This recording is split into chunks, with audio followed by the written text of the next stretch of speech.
네, 수험생여러분 반갑습니다. 저번 시간이랑 이어서 이번 시간에도 종합 관련 문제풀이 해보도록 하겠습니다. 495번입니다. 한번 볼게요. 내가 상해에서 본 일이다. 굉장히 유명한 수필이죠. 운전 한입이 되는 거고요. 수필이기 때문에 여기에 등장한 나는 글쓴이 자신이 됩니다. 그리고 나가 거지를 관찰하는 사건이 되어 있고요. 나가 거지를 관찰하는 사건은 바로 과거 사건이 되겠습니다. 볼게요.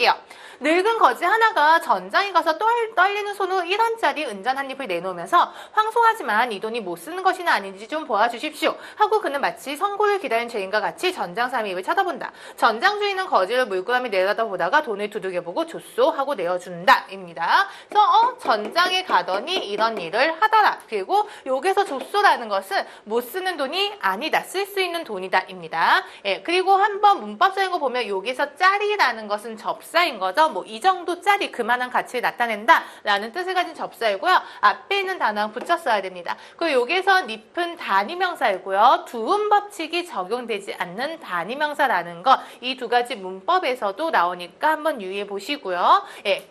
마저 볼게요. 그는 줬소라는 말에 기쁜 얼굴 돈을 받아서 떨리는 손이었는데 기쁜 얼굴로 바뀌었죠. 가슴 깊이 집어넣고 절을 몇 번이나 하며 간다. 그는 뒤를 자꾸 돌아다보며 이런 데에서 불안간 심리 있는 거죠. 얼마를 가더니 또 다른 전을 찾아간다 해서 전장 첫 번째, 전장 두 번째로 들어갑니다. 품속에 손을 넣고 한참을 꿈을 거리다가 그 은전을 내어놓으며 이것이 정말 은으로 만든 돈이 오니까? 하고 묻는다. 전장 주인도 호기심 있는 눈으로 바라보더니 이 돈을 어디서 훔쳤어? 거진 떨린 목소리 아닙니다. 아니요. 그러면 길바닥에 주었다는 말이냐? 그래서 두 번째 전장에서는 주인이 약간 의심을 하죠. 그 내가 상해에서 보았던 일이기 때문에 과거인데요. 보면은 현재형 서술이 조금 있는 편이에요. 간다. 묻는다. 맞죠? 여기 부분이요. 물론 과거형 서술도 있기는 있는데요. 현재형 서술이 조금 있는 편입니다. 과거 사건임에도 불구하고요. 이렇게 확인하고 다음 부분 넘어갈게요. 누가 그렇게 큰 돈을 빠뜨립니까? 떨어지면 소리는 안 나나요? 어서 도로 주십시오. 거진 손을 내밀었다. 그래서 주인의 의심에 대해서 반박을 하죠. 전장사람은 웃으면서 줬소 하고 던져주었다 하면서 이제 또 통과가 됐습니다. 그는 얼른 집어서 가슴에 품고 항마에 달아난다. 뒤를 힐끔힐끔 돌아다보면 얼마 허름에 달아나더니 여전히 불안감이 있죠. 불안감 우뚝 선다. 서서 그 은전이 빠지지 않았나 만져보는 것이다. 거친 손바닥이 누더기 위로 그 돈을 질 때 그는 다시 웃는다 하면서 은전 한 잎을 보고서 이게 쓸 수 있는 돈이다. 은으로 만든 돈이다. 해서 기분이 좋은 거고요. 여기 부분이 거지의 상태 같은 거, 상황 같은 거 짐작할 수 있는 표현이네요. 그리고 또 얼마 걸어가다가 어떤 골목 으슥한 곳으로 찾아 들어가더니 벽돌담 밑에 쭈그리고 앉아서 돈을 손바닥에 놓고 들여다보고 있었다. 그는 얼마나 열중이 있었는지 내가 가까이 간 줄도 모르는 모양이었다. 누가 그렇게 많이 도와줍니까? 하고 나는 물었다. 여기까지는 내가 거지를 관찰하고 있었던 사건인 거고요. 여기까지는 관찰이고요. 그 뒷부분은 이제 나와 대화를 나누는 부분입니다. 그는 내 말소에 움찔하면서 손을 가슴에 숨겼다. 그리고 떨리는 다리로 일어서서 달아나려고 했다. 염려 마십시오. 뺏어가지 않소 하고 나는 그를 안심시키려고 하였다. 한참 머뭇거리다가 그는 나를 쳐다보고 이야기를 하였다. 이것은 훔친 것이 아닙니다. 길에서 얻은 것도 아닙니다. 누가 저 같은 놈에게 1원짜리를 줍니까? 각전 한 입을 받아본 적도 없습니다. 동전 한 입 주시는 분도 배기하면 쉽지 않습니다. 나는 한 푼 얻은 돈에서 몇 입씩을 모았습니다. 이렇게 모은 돈 48입을 각전잎과 바꾸었습니다. 이렇게 6번을 하여 겨우 이 귀한 대양 한 푼을 가지게 되었습니다. 이 대양이라는 것이 은전 한 입 을 얘기하는 거죠. 이 돈을 얻느라고 6달이 더 걸렸습니다. 그래서 은전 한 입을 얻기까지의 과정에 대해서 얘기하는데요. 한 푼 것을 모아서 몇 입씩 모은 거, 그리고 각전잎과 바꾸고 결국 은전 한 입을 얻었다. 그래서 자기가 은전 한 입을 얻게 된 내력에 대해서 쭉 설명을 합니다. 그의 뺨에도 눈물을 흘렸다 해서 은전 한 입을 가진 것에 대한 감격의 심리 확인할 수 있죠. 나는 왜 그렇게까지 애를 써서 그 돈을 만들었단 말이오? 그 돈을 무엇을 하려오? 하고 물었다. 그는 다시 머물걸 대답했다. 이 돈 한 개가 가지고 싶었습니다. 그냥 단지 이 돈 한 개가 가지고 싶어서 굉장한 인내심을 가지고 노력을 했습니다. 그래서 인내심을 가지고 노력한 부분에 대해서 거지에게 칭찬을 해줘야겠죠. 근데 여기서는 그냥 이유 없이 이 돈 한 개가 가지고 싶었습니다. 라는 것 때문에요. 맹목적인 소유욕에 대한 비판으로도 해석하는 견해가 있습니다. 첫 번째 주제를 뽑아내기에는 그 소박한 소유욕, 소박한 욕심, 소박한 소유욕과 그에 대한 연민 그리고 그거에 대한 노력 이렇게 해석을 하고요. 두 번째 부정적으로 보다면 왜 그렇게 맹목적인 소유욕을 가져야 되냐, 그렇게 목적의식도 없이 단지 은전한 입이 필요했느냐라는 비판적 시선도 있다라는 거. 그래서 이 수필은 이 두 가지 면에서 접근을 해보시고요. 495번 볼게요. 위 글의 표현상의 특징을 적시하지 않은 것은입니다. 1번 인물 간의 대화를 통해 현장감과 생동감을 느끼게 한다. 네, 대화만이 삽입되어 있습니다. 맞는 말이고요. 2번은 아까 읽으면서 확인했습니다. 과거형 서술도 있기는 있는데요. 분명히 과거 사건임에도 불구하고 현재형 서술이 섞여 있습니다. 그래서 과거의 체험을 현재하여 사건의 사실적이다. 결말을 간결하게 제시하면서 독자의 여운을 남긴다. 이게 마무리 부분인 거죠. 그래서 어쨌다는 건지 끝부분의 내용을 생략함으로써 여운을 주고요. 문장 길이는 좀 짧기 때문에 간결한 편입니다. 4번 인물에 대한 직접적 설명과 주관적인 논평을 통해 교훈을 준다인데요. 교훈은 얻을 수 있어요. 어떤 소박한 행복을, 소박한 소유를 얻기 위해서 노력해라. 그리고 맹목적인 소유는 가지지 마라. 이렇게 교훈을 얻을 수는 있는데요. 내가 관찰한 사건 그리고 나와 대화한 것을 직접 인용할 뿐이지 그것에 대해서 거지가 좋네, 나쁘네, 착하네, 어쩌네 직접적 설명 그리고 주관적인 논평은 전혀 없습니다. 관찰만 하고 있습니다. 그래서 답은 4번이 되겠습니다. 496번 볼게요. 위 글의 거짓 성격을 바르게 이해한 것은 자신이 지닌 소유욕의 허망함을 깨닫는다인데요. 그냥 돈을 가지고 싶었다 해서 끝이니까요. 그리고 자기의 소망을 이루기에 인내심을 갖고 굉장히 노력했음을 알 수 있습니다. 3번 성실한 삶의 자세를 지니고 남의 돈 없이 살아나간다인데요. 성실하다는 좀 맞다고 볼 수도 있겠죠. 열심히 돈을 모았으니까. 하지만 국어를 해서 모았기 때문에 남의 도움 없이 이런 말은 옳지 않습니다. 다른 사람을 돕기 위해 다른 사람을 돕는지 안 돕는지 전혀 확인할 수가 없습니다. 그렇기 때문에 496번의 답은 2번이 되겠습니다. 497번부터이고요. 시 두 개가 묶여 있습니다. 한용운 시인의 찬송이라는 시예요.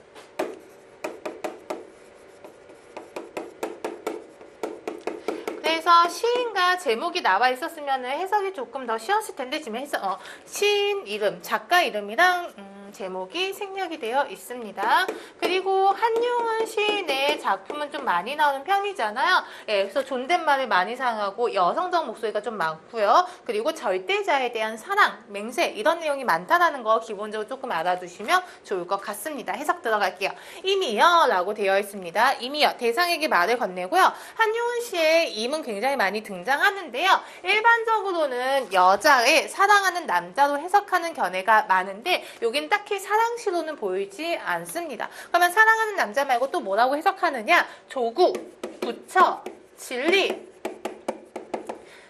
절대자 이렇게 많이 해석을 하죠. 그래서 왜냐? 한용운 스님이 독립운동가였으니까 그리고 스님이니까 그래서 이렇게 한용운 시에 나오는 님은 이렇게 해석을 합니다. 임이여 당신은 100번이나 단련한 금결입니다 하면서 임을 금에다가 비유하고 있는 거 보이실 거예요. 즉 은유법이 사용되었음을 알 수가 있습니다.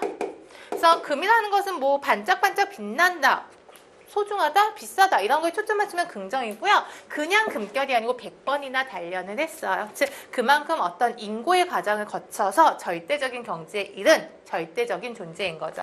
뽕나무 뿌리가 산호가 되도록 천국의 사랑을 받으옵소서 라고 되어 있습니다. 천국의 사랑을 받으세요 하면서 임을 축복하고 있다는 거, 송축하고 있다는 거 보이나요? 임이여 당신은 사랑을 받아야 합니다. 그런데 조건이 붙죠. 뽕나무 뿌리가 산호가 되도록 받아라 인데요. 이런 것을 불가능한 상황 설정이라고 합니다.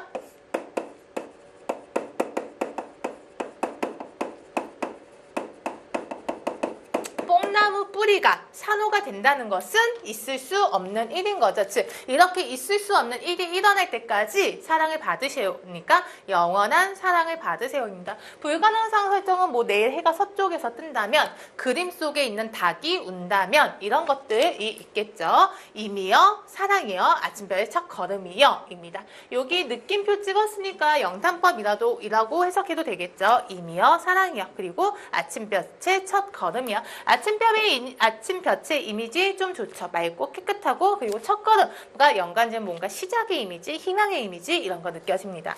임이여, 당신은 의가 무겁고 황금이 가벼운 것을 잘 아십니다. 의는 무겁고 황금은 가볍다. 입니다. 얘네 둘이 대조의 관계로 사용이 되었겠네요. 그러면 여기에서 보면 황금은 보통 부정을 사용되면 어떤 물질 만능주의, 물질적 욕망 이런 것을 상징합니다. 그래서 여기 있는 금은 임을 예찬하기 위해 사용한 소재이지만 여기에서 있는 황금은 뭔가 물질적인 사상에 대한 비판으로 사용이 되었다라고 해석하시면 돼요. 그래서 의는 무겁고 황금이 가벼운 것을 아시는 분입니다. 당신은 거지에 거친 밭에 복의 씨를 뿌리 옵소서입니다. 거지는 뭐라고 해석하면 좋을까요? 사회적 약자, 소외된 자 이렇게 해석하면 되겠죠. 이 소외된 자에게 어떤 사랑을 베푸십시오, 복을 베푸십시오 이렇게 해석하면 되겠죠. 임이여 사랑이여 옛 오동의 숨은 소리여 라고 되어 있습니다.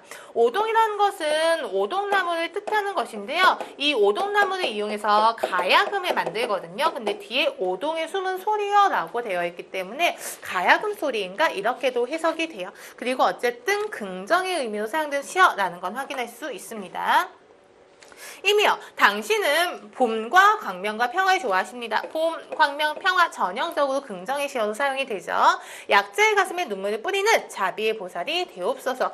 약간 비슷하죠. 약자의 가슴에 즉 소외된 자, 약자, 힘없는 자를 보듬어주는, 포용해주는 그런 자비의 보살이 되기를 바랍니다. 임이여 사랑이여 얼음바다의 봄바람이여 여기 부분 애매하죠. 그래서 다 긍정이 나왔던 것 같은데 봄바람은 긍정인 거 보여요. 근데 보통 얼음은 부정으로 많이 사용이 되죠. 그래서 얼음바다는 시련으로 해석을 합니다. 그래서 현재가 시련이 맞긴 하지만 이미 그 시련 위에 봄바람, 희망, 평화 같은 것을 가져다 줄 것이다. 이렇게 해석하시면 될 것입니다. 다음 시 넘어갈게요. 이거는 김현승 시인의 눈물이라는 시입니다. 그래서 김현승 시인의 작품을 접해본 분들은 아시겠지만 김현승 시인은 약간 기독교적인 색채의 시를 많이 썼어요. 앞에서 한용운 스님 같은 거, 한용운 시인 같은 경우는 스님이기 때문에 불교적 색채의 시를 많이 썼죠. 어쨌든 가시와 나시의 공통점은 종교적 색채가 있다는 거 확인하시면 됩니다. 나 부분 볼게요. 덜어는 옥토에 떨어지는 작은 생명이고 말줄임표를 이용해서 뭔가 여운을 남기고 있다라는 거 알겠죠? 그 작은 생명이고저니까 뭐뭐 하고 싶다. 작은 생명이 되고 싶다니까 작은 생명은 내가 추구하는 대상입니다. 옥토, 기름진 땅에 떨어진 작은 생명이고죠. 흠도 티도 금가지 않은 나의 전체는 오직 이뿐입니다. 그래서 여러분들이 시를 해석하실 때 작가도 보고 가장 중요한 건 제목이에요. 그래서 제목을 보고 해석해야 되는데 여기 보이는 제목이 지금 빠져 있었죠. 그래서 제목이 눈물, 나의 전체는 오직 이뿐, 이뿐이라는 것이 눈물이구나 라는 것을 해석이 돼야 돼요. 근데 눈물의 이미지가 어떤가요? 일반적으로 눈물은 부정으로 많이 상징이 되잖아요. 슬픔이라든지 시련이라든지. 근데 흠도 티도 금가지 않은 나의 전체는 오직 이뿐. 더욱 값진 것으로 드리라 하올지 나의 가장 나아종 지닌 것도 오직 이뿐. 이뿐이란 것이 눈물이에요. 즉 당신이 나에게 더욱 값진 것을 주렴이라고 해도 내가 가장 마지막에 지니고 있는 것은 눈물이다. 즉 눈물이 가장 값진 것이라는 거예요. 그래서 눈물은 무언가 절대적이고 그리고 순수하고 완전함을 가지고 있는 대상입니다. 그래서 눈물이라는 것은 되게 좋은 것으로 해석이 되고 있고요. 나중은 나중을 강조한 표현인 거죠. 시적 허용 찾으시면 되고요. 아름다운 나무의 꽃이 시듬을 보시고 열매 맺게 하는 당신 누구일까요? 나의 웃음을 만드신 후에 새로이 나의 눈물을 지어 주시다. 여기에서 당신은 기독교적인 색채의 당신, 즉 절대자가 되는 거고요. 이 절대자가 어떻게 했느냐? 꽃이라는 것이 시들었네. 그러면 꽃 대신에 열매를 만듭니다. 그리고 웃음을 만든 다음에 나의 눈물을 만들어 주었다. 그래서 꽃과 웃음이 비슷한 내용의 시어이고 열매와 눈물이 비슷한 의미의 시어임을 확인할 수가 있습니다. 그래서 이 시의 제목이 눈물이라고 얘기했잖아요. 그래서 옥토에 떨어지는 작은 생명이고저가 이것도 역시 눈물을 의미하는 것입니다. 그리고 꽃은 보통 긍정의 시어로 많이 사용되는데요. 여기에서 꽃은 부정적 시어인 거죠. 금방 시들어버려요. 시들어버리니까 꽃은 뭐라고 해석할까요? 일시적인 것. 일시적인 것, 그리고 금방 변하는 것, 가변적인 것, 가변성 이렇게 해석을 할게요. 웃음도 역시 꽃과 마찬가지로 일시적이고 가변적인 것입니다. 그거에 비해서 열매라는 것은 일시성, 가변성의 반대, 영원성, 불변성을 가지는 것입니다. 그래서 웃음이라는 것은 일시적이다, 금방 끝난다. 눈물이라는 것이 영원하고 불변하다입니다. 그래서 옥토에 떨어지는 작은 생명의 고저가 눈물을 의미하는 거고요. 눈물이 옥토에 떨어짐으로써 열매를 맺게 한다. 즉 눈물이라는 것이 약간 재생의 이미지도 가지고 있다라는 것도 확인을 하셔야 됩니다. 문제에서 한번 바로 확인해 볼게요. 가나의 공통점을 적시하지 않은 것은입니다. 1번 비유적인 표현 사용하고 있다. 가시에서 은유법 사용하는 건 확인했습니다. 당신을 금에다 비유했죠. 그리고 2번에서 웃음이라든지 꽃과 웃음을 비유하고 눈물과 열매를 비유했죠. 예, 일종의 유추의 방법이기 때문에 비유적인 표현 사용하고 있다. 맞는 말이고요. 2번 시의 대상은 일상적이고 상대적이다라고 했는데 절대적이고 그리고 약간 종교적인 색채가 있기 때문에 경건한 이런 분이에요. 그래서 일상적이다, 상대적이다, 틀린 말입니다. 절대적이다 이렇게 해석을 하셔야 되고요. 어구의 반복을 통해 시의 의미를 강조하고 있다. 어구 반복 같은 거는 그냥 찾으면 되겠죠. 봤더니 님이여 당신은 이런 거 많이 반복되고 있죠. 임이여 사랑이여 반복되고 있습니다. 예, 나시 같은 경우도 반복되는 것이 뭐가 있죠? 오직 이뿐, 오직 이뿐 이런 거 반복하고 있는 거 보이시죠? 반복은 쉽게 찾을 수 있으니까요. 그리고 4번 간절하고 경건한 분위기, 예, 종교적 색채를 지니면서 경건하다라는 것은 시 해석하면서 계속 얘기했습니다. 4번도 맞는 말. 그래서 답은 2번이 되겠습니다.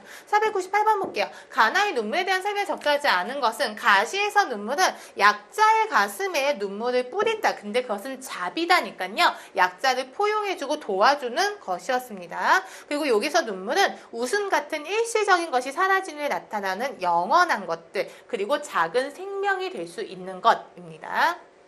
그렇기 때문에 1번, 2번 맞는 말인 거 보이죠? 그리고 3번도 맞는 말인 거예요. 그리고 4번은요. 이 시에서 딱히 이런 말 하고 있지는 않아요. 눈물은 웃음을 지닌 인간만이 가질 수 있는 것이다. 인간만이 가진다. 웃음을 지닌 인간만이 가진다. 예, 이런 얘기는 하고 있지 않아요. 단지 웃음은 일시적인 것이기 때문에 웃음 뒤에 눈물을 만들었다 라고 되어 있는 거죠. 그래서 4번은 정확하게는 알 수 없다 라고 해석하셔야 됩니다.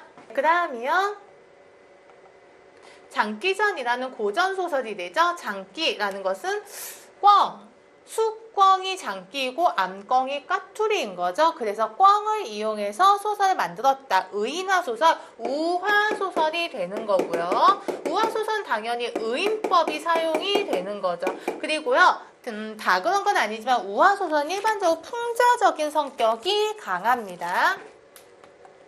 한번 해석을 해볼게요. 엄동설안에 장기가 아내 까투리와 함께 자식들을 거느리고 먹을 것을 찾아 들판 헤매다가 콩 하나를 발견한다. 까투리의 만류에도 불구하고 굶주린 장기는 고집을 부려 먹으려고 한다. 그래서 콩 하나를 두고서 싸우죠. 그래서 앞부분 배운 분들은 아시겠지만 까투리는 약간 신중한 성격, 장기는 약간 경솔한 성격. 근데 장기가 아내 말을 듣지 않고 콩을 먹어요. 그래서 장기는 여기 보면서 계속 해석을 하겠지만 장기는 가부장적 권위를 내세우는 인물이에요. 그리고 이 글 전체에서 부정의 대상, 비판의 대상이 됩니다. 그렇기 때문에 풍자적 성격을 가지고 있다 이렇게 해석하시면 됩니다. 까투리 홀로 경험 없이 물러나니 장기란 놈 거동보소. 콩목으로 들어갈 때 12장목 펼쳐들고 꾸벅꾸벅 고개 조아 조춤조춤 들어가서 반달 같은 혀뿌리로 지규퍼 쳤고요. 콱 찍으니 두 곱에 둥그러지며 머리 위에 치는 소리. 방향사 중에 저격시향하다가 버금술 마치는 듯 와직은 뚝딱 푸드득 변통 없이 치었구나. 여기 부분이 장기가 콩 하나를 먹으러 들어가다가 덫에 치이는 장면을 묘사한 부분입니다. 그리고 고사 같은 거 인용하고 있는 것도 보이시면 되고요. 저런 환경 당할 줄 몰랐던가. 남자라고 여자의 말을 잘 들어도 패가하고 개집의 말 안 들어도 망신하네. 즉 여자 말을 너무 잘 들어도 안 되고 안 들어도 안 된다. 까투리 거동 볼짝시면 상하평장 자갈밭에 자랑머리 풀어놓고 당글당글 굶으면서 가슴치고 일어앉아 잔디풀을 쥐어뜯어 애통하며 두 발로 땅땅 구르면서 붕성지통 극진하니. 여기 부분이 까투리의 행동을 묘사한다고 보면 되겠죠. 슬퍼가지고 막 뒹굴뒹굴 하면서 발을 땅땅 구른대요. 붕성지통은 아마 문법 시간에 배우셨을 거예요. 남편을 잃은 슬픔을 붕성지통에 비유하는 거죠. 붕성지통이라고 표현을 하는 거죠. 아홉 아들 12딸과 친구 번님도 불상타 의논하며 조문 애곡하니 가령 공상 낙목천의 울음소리 뿐이로다 하면서 다들 슬퍼하고 있는 거예요. 까투리 슬픈 중에 하는 말이에요. 공선녀의 두견성은 슬픈 회포 더욱 서럽다. 통감에 이르기를 그래서 책에서 본 내용 얘기하죠. 양약이 고구이나 이어병유, 충언이 여기나 이어행이라 하였으니 여기 부분이 고전 내용, 고사 내용 이용하는 거고요.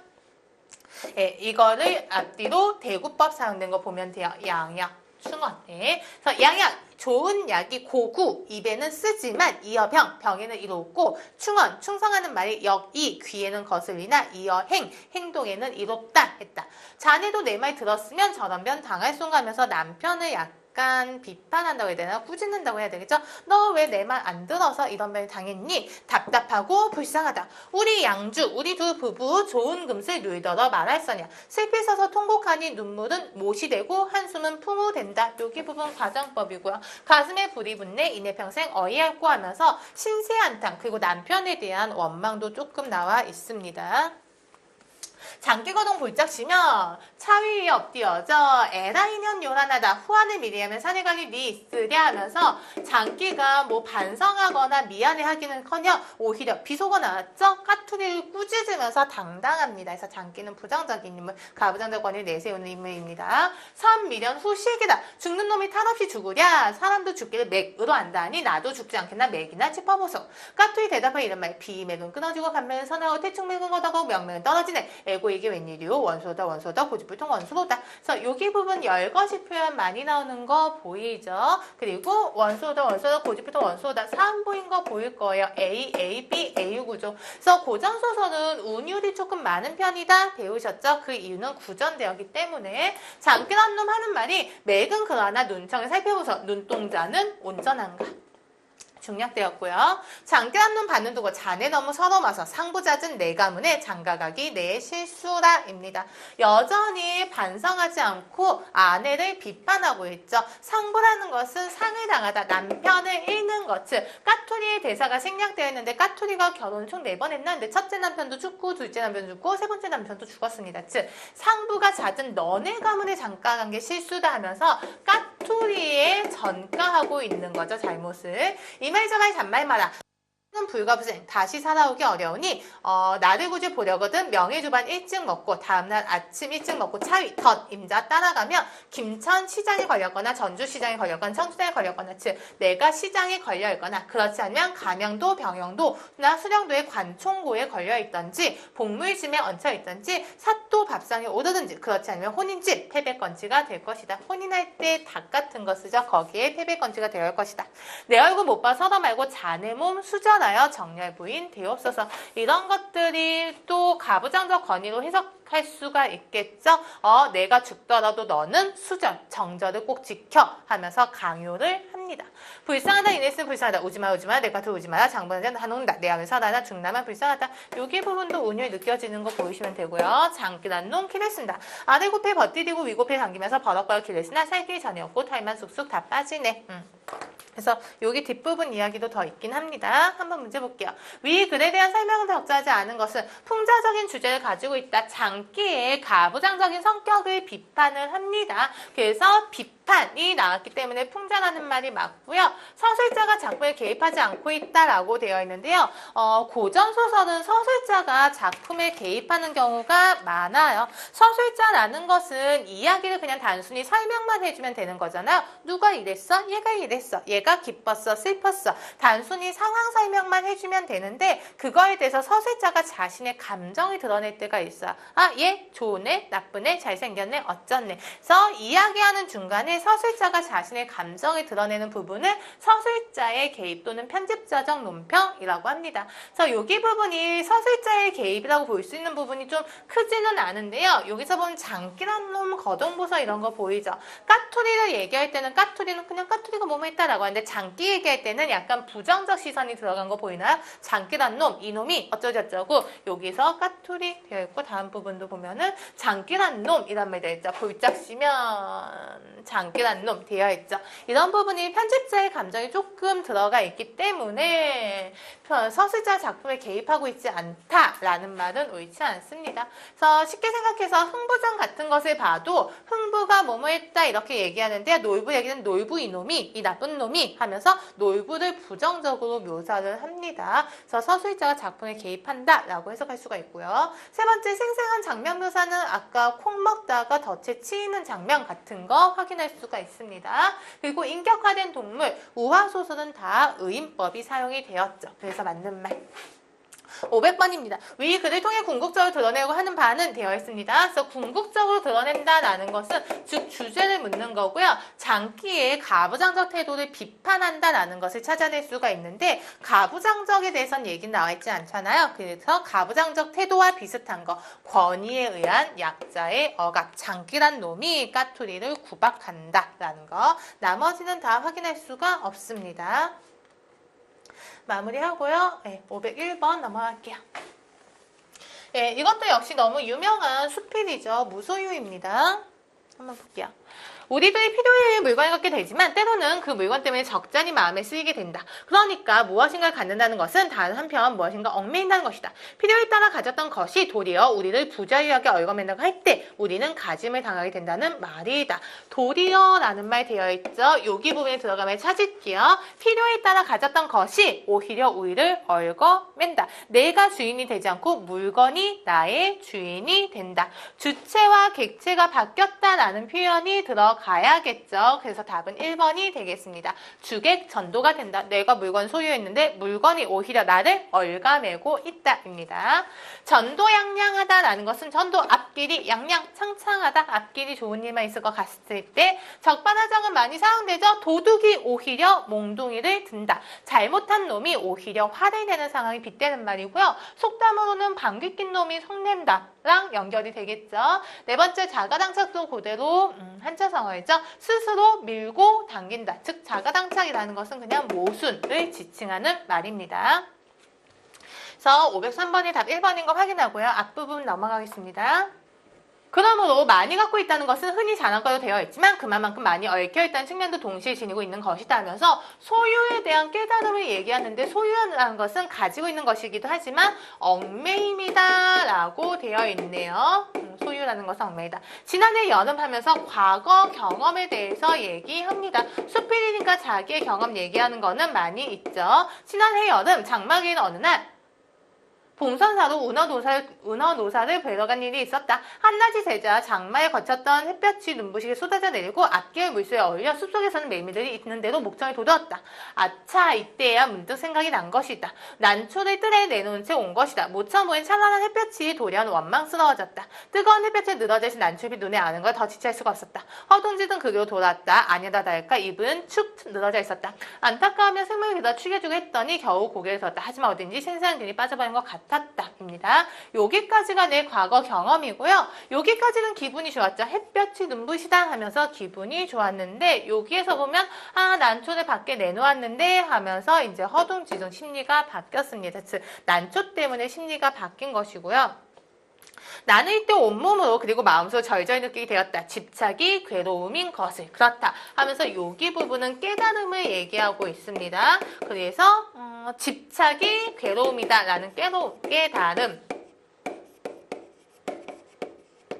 난을 가꾸면서는 산천에도 나그네길을 떠나지 못한 채 꼼짝 못하고 말았다. 밖에 볼일이 있어 잠시방이 비울 때면 환기가 되도록 들창문을 조금 열어놓아 했고 분을 내놓은 채 나가다가 뒤미쳐 생각하고는 되돌아와 들여놓고 나간 적이 또 한두 번이 아니었다. 그것은 정말 지독한 집착이었다. 즉 내가 난을 가꾸면서 난한테 집착을 하였다. 며칠 후 난초처럼 말이 없는 친구가 놀랍게 선뜻 그의 품에 분을 안겨주었다. 비로소 나는 얽매임에서 벗어난 것이다 입니다. 그래서 소유를 포기함으로써 얻는 홀가분함에 대해서 얘기하는 거죠. 나를 듣다 홀가분한 해방감. 3년 가까이 함께 지낸 유정을 떠나보냈는데도 서운하고 허전함보다 홀가분한 마음이 없었다. 이때부터 나는 하루 한 가지씩 버려야겠다고 스스로 다짐했다. 난을 통해 무소유의 의미 같은 걸 터득했다거나 할까. 무소유의 의미를 터득했대요.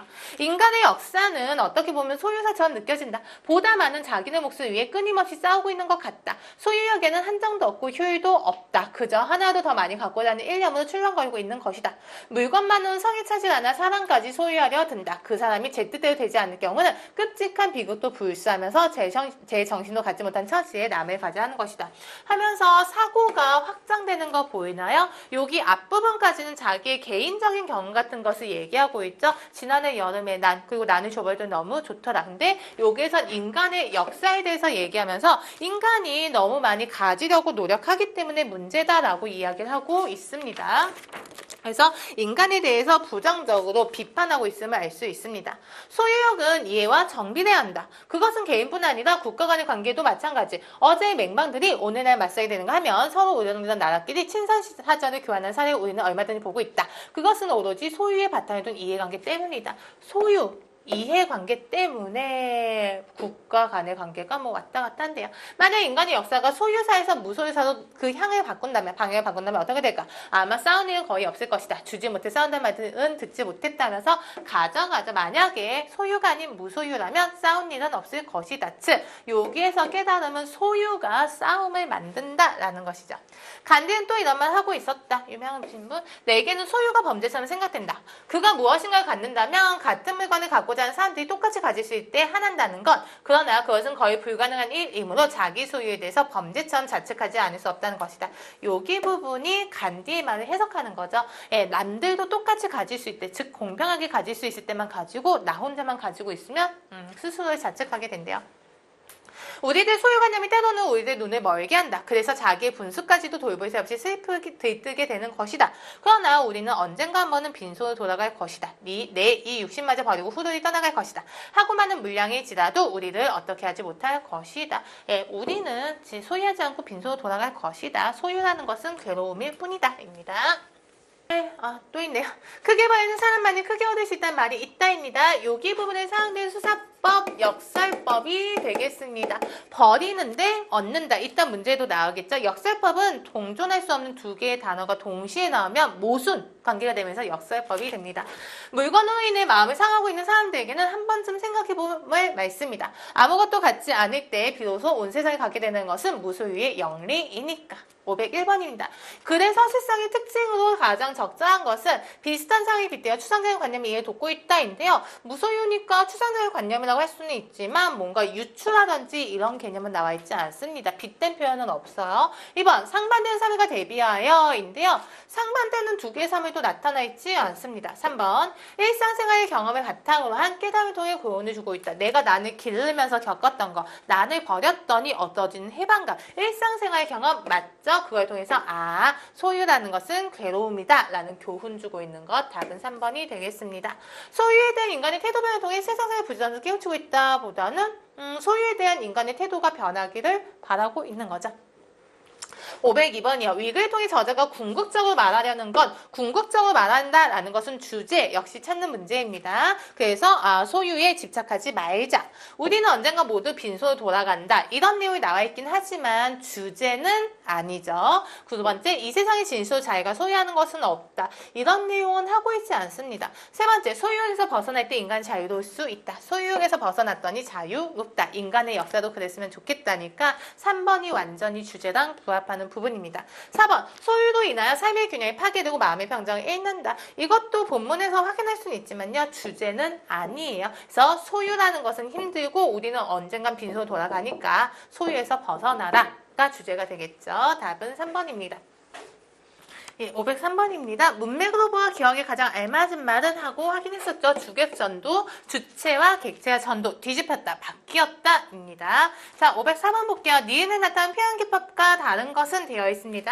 니은에 나타난 표현기법은 아까 역설법인 거 얘기를 했고요. 역설법이라는 것은 모순 관계가 있습니다. 그래서 모순이라는 것은 서로 공존할 수 없는 두 개의 가치 모순이라고 하죠. 세상에서 가장 강한 칼과 세상에서 가장 강한 방패가 있다 입니다. 이 칼은 모든 방패를 뚫을 수 있다. 이 방패는 모든 칼을 막을 수 있다. 그러면 이 칼과 이 방패, 이 칼로 이 방패를 찔렀을 때 어떻게 되느냐? 즉, 이 세상에서 가장 강한 칼과 세상에서 가장 강한 방패는 공존할 수 없는 가치입니다. 거기에서 유래한 단어인 거죠. 그래서 모순이고요. 여기 자가당착이랑 모순은 거의 같은 뜻으로 보면 돼요. 그래서 어쨌든 역설법은요. 문장 내에서 공존할 수 없는 두 개의 가치가 있음으로써 모순 관계를 형성하는 것입니다.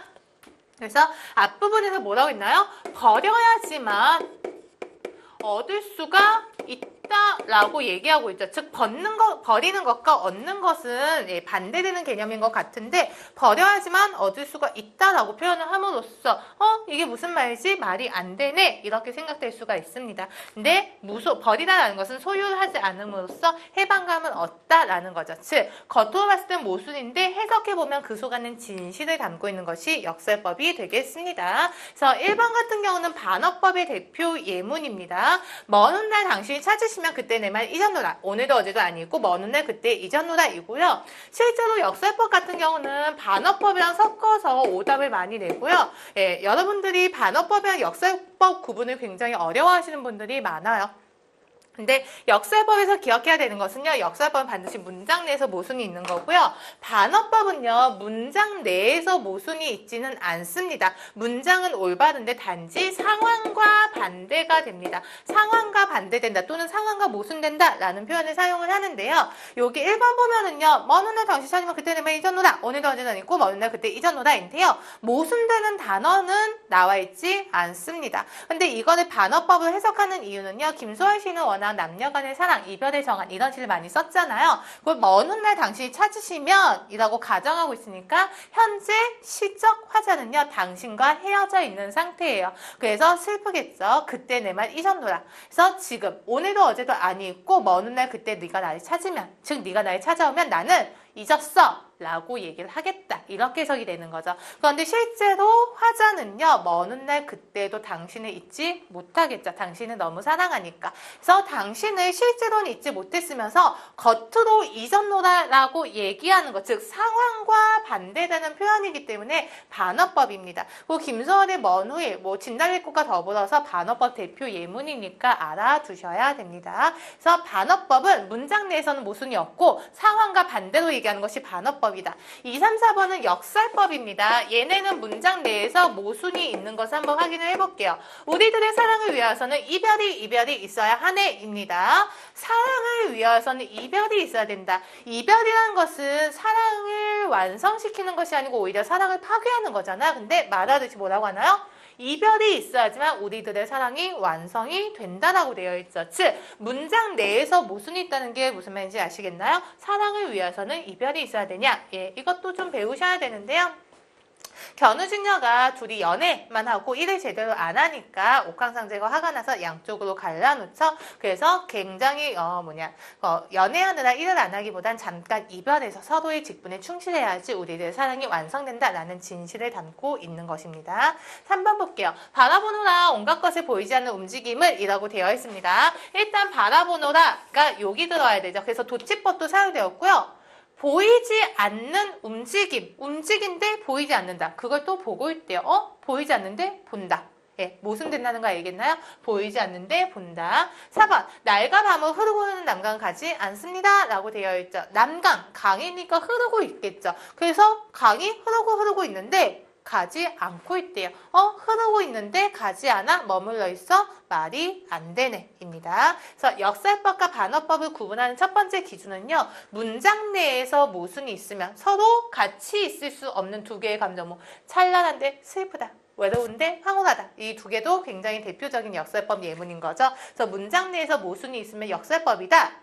문장 내에서 모순이 없어. 하지만 상황과는 반대로 얘기하네. 이것은 반어법이다. 이렇게 해석하시면 되겠습니다. 그래서 504번의 답은 1번이 되겠습니다. 이렇게 해서 종합 관련 문제풀이 마무리하고요. 다음 시간에도 역시 이어서 종합 관련 문제풀이 진행하도록 하겠습니다. 고생 많으셨습니다. 감사합니다.